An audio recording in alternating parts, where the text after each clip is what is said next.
Tá, vai. Então, primeiramente eu me chamo Jamile. Tainara. E Cecília. A gente é do P1, do curso de Psicologia da Uniesp. A gente vai pedir por favor que você se apresente e conte sobre sua área de trabalho e sobre sua abordagem. Perfeito. Meu nome é Vanessa, né? Certo. Eu me formei em 2019, no segundo semestre. Tenho mais de 5 anos na minha atuação na área de organizacional. Atuo, na verdade, tanto na área clínica quanto na área organizacional. Desde da faculdade, né, do curso de psicologia, eu já optava pela abordagem de TCC, que é a teoria cognitivo-comportamental, né? E aí, desde então, eu concilio o meu trabalho na área clínica e organizacional. O que mais? Vamos lá. Quanto tempo de formação e atuação, como já foi dito, e o que é a psicologia organizacional e onde a gente pode atuar com ela? Perfeito. Tempo de formação, como eu falei, eu me formei em 2019, então tenho aí 4 anos, né? Não sou muito boa de contas, mas 4 anos aí de atuação. A psicologia organizacional, né, e do trabalho, ela tem é bem amplo, na verdade, o campo de atuação, né? Desde a faculdade eu optei, acho que no 6º período da faculdade, quando a gente começa a pagar as cadeiras de psicologia organizacional, a gente já vai se debruçando sobre a área, conhecendo um pouco, e foi onde eu consegui me identificar, né, nesse campo de atuação. E a psicologia organizacional, ela tem um campo bem vasto de atuação, né? A gente pode atuar com vários subsistemas, que é assim que a gente chama, dentro de um RH, tanto com recrutamento e seleção, desenvolvimento e treinamento, clima e cultura organizacional, qualidade de vida no trabalho, né? Até porque é um tema que está bem atual e, diferentemente de antigamente, né, que a gente via muito no âmbito organizacional, fala muito de produtividade, de metas, entregas, e hoje a gente vê que há essa preocupação em trazer a qualidade de vida, né, dentro do âmbito organizacional. Certo. Tu saberia dizer qual a diferença entre psicologia organizacional e do trabalho? E agora tu me pegou. A principal diferença eu realmente não me recordo. Tudo bem, então. Mas tu trabalha só com a organizacional, então, não é com a do trabalho? É porque a gente acaba falando que atua com ambos, né, dentro do âmbito organizacional. Eu vou falar um pouquinho da minha, não sei se tem alguma pergunta voltada à atuação, mas eu vou falar um pouquinho da minha realidade hoje, de como eu atuo na empresa em que estou, né. Já tenho mais de 5 anos de experiência na área de RH. Hoje eu trabalho na área de desenvolvimento humano organizacional, que é o DHO. Várias empresas podem nomear de formas diferentes, né, o que a gente conhece como RH. E onde eu trabalho a gente fala, a gente traz essa nomenclatura, né, DHO. E no DHO eu tenho trabalhado muito, né, iniciei muito voltada para recrutamento e seleção, então selecionar as pessoas, né, aderentes para aquela oportunidade, conhecer os perfis e ver o que se encaixa mais nas necessidades da empresa, foi o meu principal foco, mas ao passar do tempo eu fui me desenvolvendo em outras vertentes, em outros subsistemas, né, do RH, do DHO, né, que a gente chama, e hoje o meu foco é mais trabalhar com desenvolvimento humano organizacional, com desenvolvimento de pessoas, na verdade, né. O recrutamento e seleção, ele tem uma atuação diferente do desenvolvimento. E aí, trazendo um pouco, fazendo uma analogia, né, pensa numa jornada, né, onde a gente recebe, acolhe as pessoas e não para por aí. A gente precisa desenvolver essas pessoas, né, e também ter o cuidado na saída dessas pessoas. Então, é toda uma jornada que a gente acaba atuando, né, receber, acolher, desenvolver E quando essas pessoas estão saindo, no desligamento, a gente também precisa ter uma preocupação com a saída dessas pessoas. Então, hoje a gente pensa muito na experiência do colaborador, né?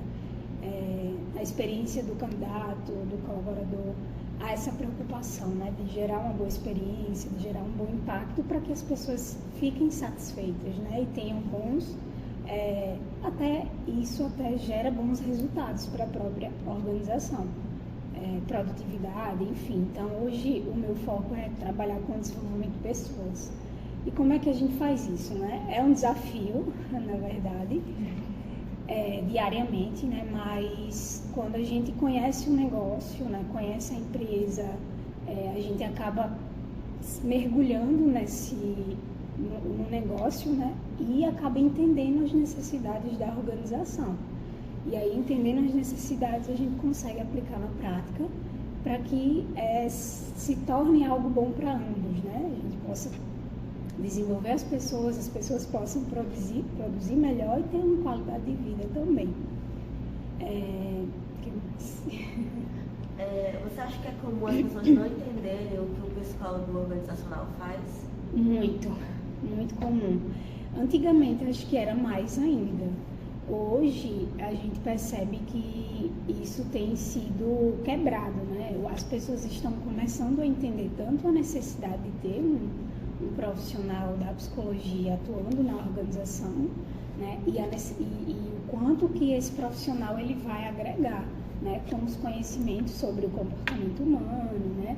Sobre entender o comportamento no âmbito organizacional e do trabalho. Então, é comum ainda as pessoas não entenderem, né? Quando a gente fala, eu trabalho em RH, as pessoas acham que a gente faz o quê? Trabalha com ponto, com folha, que não, né? É uma parte do RH, mas a gente mesmo tem um foco totalmente diferente. A gente precisa entender um pouco do todo, porque nos ajuda na atuação no dia a dia, né? Essa parte mais burocrática, a gente precisa ter uma noção, não efetivamente ir lá e executar, mas ter uma noção, porque quando o colaborador chega para tirar dúvidas, a gente poder ali ajudar, né, nesse momento.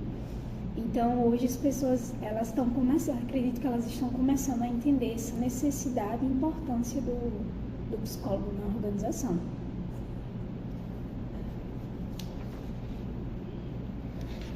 No período da sua formação, teve alguma dificuldade em escolher a abordagem, uma área de trabalho, que a psicologia é muito vasta, né? Exatamente. Eu não tive, porque quando eu comecei, quando eu iniciei a faculdade, eu não sabia que eu ia mergulhar no âmbito organizacional.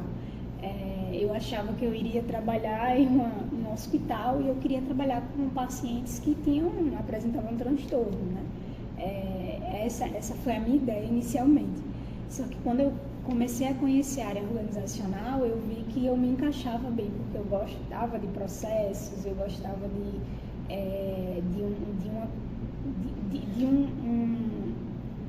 como é que eu posso falar?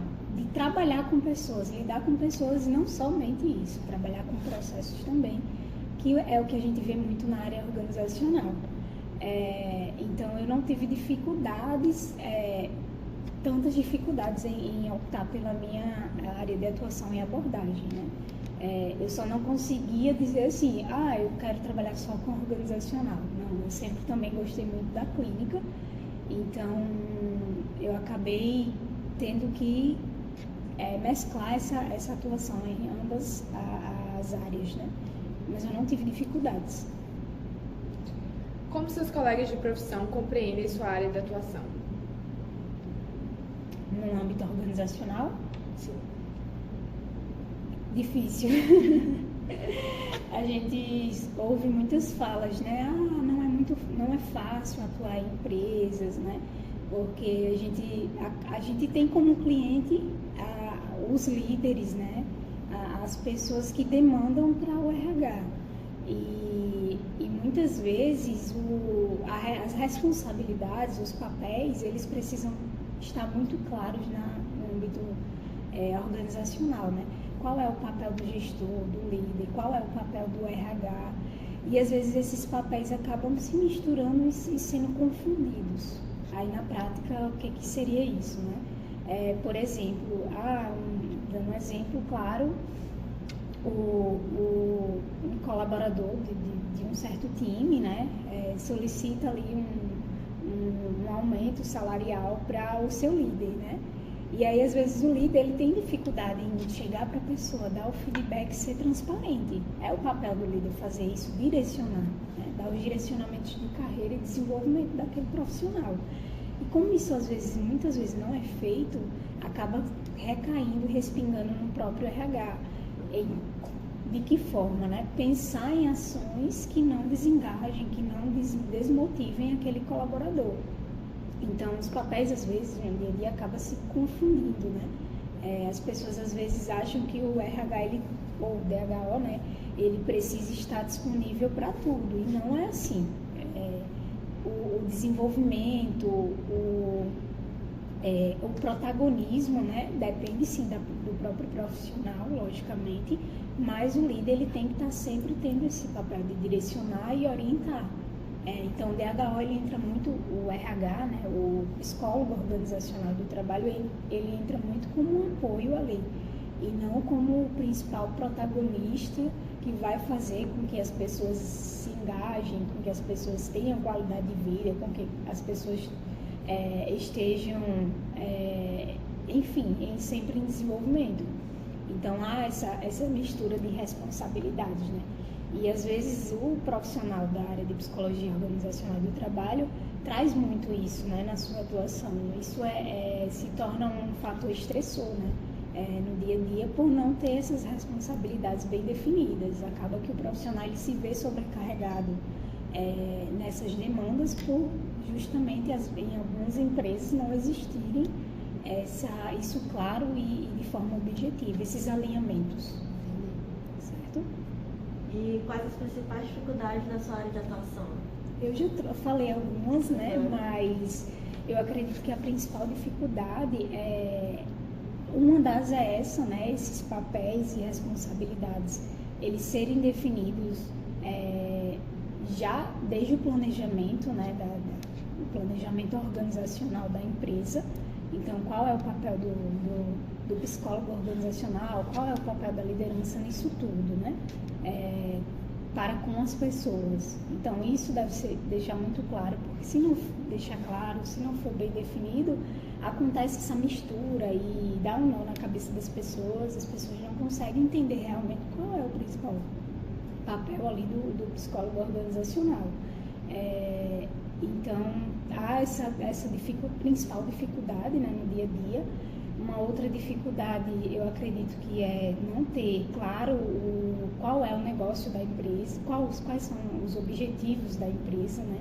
E às vezes o psicólogo ele não tem acesso aos objetivos organizacionais da empresa, ele não consegue executar na prática o que precisa ser executado alinhado aos objetivos da empresa, né?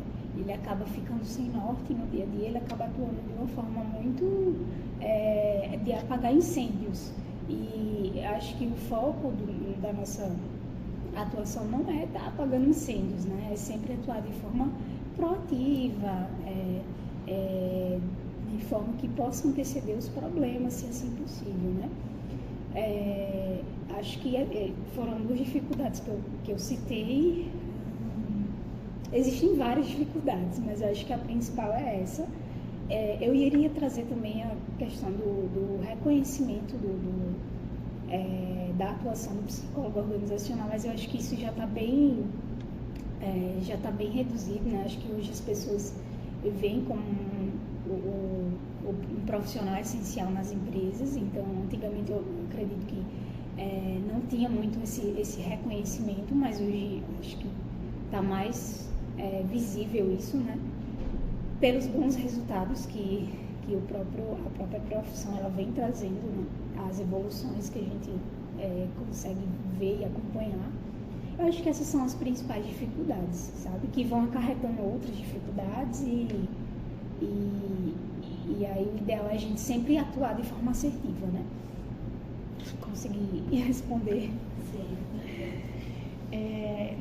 Você acha que psicólogo organizacional, assim, na sua opinião, tem pouca visibilidade no mercado de trabalho, porque geralmente quando a gente pensa em RH, a gente pensa em pessoas formadas em RH, mas a gente não pensa que vai ter um psicólogo no RH, por exemplo.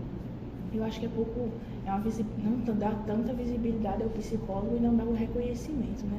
Que eu acho que até o professor falou em aula, né? Que tipo, às vezes o psicólogo é reconhecido como RH, analista, mas não como psicólogo. É exatamente isso. Hoje a gente não tem claro esse papel bem definido do psicólogo organizacional. Tanto que, se você for acompanhar as contratações, né, o recrutamento e seleção dos profissionais de RH, você vê vaga para assistente de RH, vaga para analista, auxiliar. A maioria das empresas, primeiro ponto, não contrata como psicólogo. Né? Pouquíssimas empresas que contratam um profissional como psicólogo. Até porque não existe uma regulamentação, não há algo que regule isso, né? Então, eu posso ser contratada como analista, na minha prática mesmo, eu tenho a profissão de psicóloga, né? Mas eu sou analista na empresa. Na prática, as pessoas reconhecem que você é um profissional da psicologia, ao menos onde eu trabalho. As pessoas, o time que eu faço parte é 100% psicólogas, então isso tem um peso muito grande na organização, as pessoas nos procuram como tal, né? Mas no documento não. Eu acredito que isso está começando a se reverter, as empresas estão começando a abrir o espaço e os olhos para isso, né? Para ter contratar o profissional como ele realmente é, né? O psicólogo. Então, mas ainda falta isso, né? Falta essa regulamentação, né? De ter esses papéis aí bem definidos, porque a gente acaba entrando ali nessa questão da regulamentação mesmo, né? Você poderia dar algumas dicas para quem está iniciando o curso agora, como por exemplo, se você faria alguma coisa diferente durante a sua graduação? Eu não faria nada diferente, seguiria mesmo os mesmos passos que eu segui, né? Eu acho que a principal dica que eu posso deixar é, desde a graduação, já despertar essa busca por alguma atuação, né? Seja de estágio, seja um projeto de extensão que esteja ali vinculado à área, né? Foi justamente os passos que eu fiz, né? Eu queria a psicologia organizacional e disse, vou começar a me debruçar na área, a estudar, a ter a prática, porque às vezes a gente fica só na teoria, a gente acaba esquecendo que a prática é um pouco diferente, né? Então, o que a gente vê na faculdade sobre psicologia organizacional do trabalho não é bem o que existe na prática hoje. Então, ter essa vontade de buscar, né, de ir atrás de algum projeto de extensão vinculado à área, do estágio, eu tive o estágio durante 1 ano e meio, né, durante a graduação eu já comecei a estagiar na área, então isso me ajudou muito, porque eu já fui vivenciando na prática e em conjunto estudando sobre a área, né, então eu já ia colocando em prática algumas coisas que eu ia aprendendo na teoria, então isso me ajudou muito. Ter força de vontade, acho que é a principal dica, né? E buscar ter as vivências que a faculdade nos proporciona, né? Ou fora da faculdade também. Existem projetos, existem outras possibilidades que podem te ajudar a desenvolver uma atuação na área organizacional, né? E sempre buscar se atualizar, porque psicologia em si é isso, né? Não só organizacional, todas as outras vertentes da psicologia requer essa preocupação de sempre estar se atualizando, sempre estar buscando as novidades, o que está ocorrendo no mundo, né? Isso ajuda também a nossa prática. Tá certo, então, Vanessa, muito obrigada. Já terminou? Já.